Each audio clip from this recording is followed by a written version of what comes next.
as a minister, sometimes to spend hours in prayers becomes a bit difficult. Sometimes today you do like 4 hours, discover that because of your busy schedule, business and other activities, you struggle to keep the tempo. How does one maintain an ascending and effective prayer life?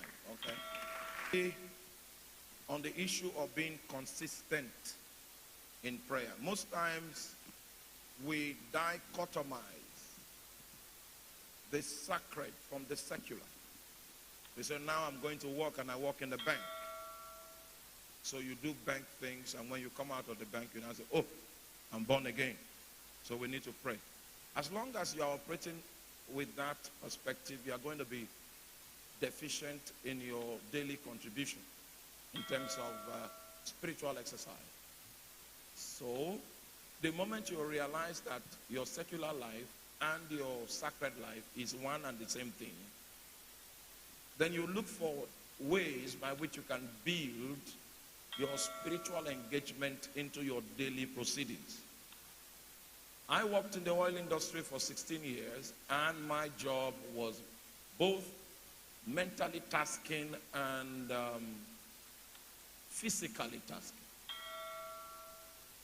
It is because of that kind of job that people take courses in mathematics in the university. So it's mentally tasking, it is physically tasking. Physically tasking, I think you have a depot in Benin. Now, the volume is too loud. Can you reduce it, please? Because I might shout at some point. You have a depot in Benin. Your depots and your tanks in the depots are not tall. I can run to the top of your depots in Benin. But when you go to Satellite in Lagos, that's where you find the tallest tanks in Nigeria. I worked those tanks for 7 years. You can't climb that tank having eaten food in the morning. You must fast to climb it. Are you still with me? And if you don't climb it, you cannot take inventory for fiscalization. When you have taken inventory, you need to compromise your readings with what is obtainable in the calibration chart, and that's the mathematical aspect. So there's mathematics, there is climbing, and I was doing all of this, and there is offshore engagement. When vessels come, we go to take inventory. Sometimes the vessels might have 21 tanks. If you start 8 a.m. in the morning, you finish the process by 4 p.m. in the evening for one vessel. And most of the times we start by 4 p.m. So you have an idea of what we're talking about. The fact that the vessel comes doesn't mean you can work on it.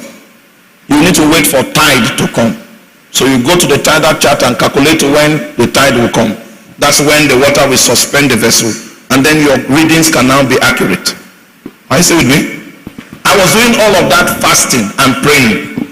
People were used to seeing my mouth move as I calculate. As long as you separate your secular life from your sacred pursuit, you will be experiencing a spiritual shortfall.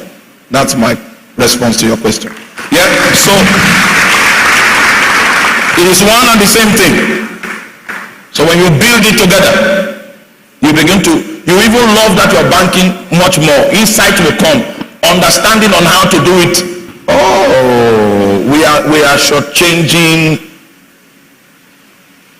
ourselves by limiting the measure of help that we can draw from the Holy Ghost, because we set our life in that dichotomy.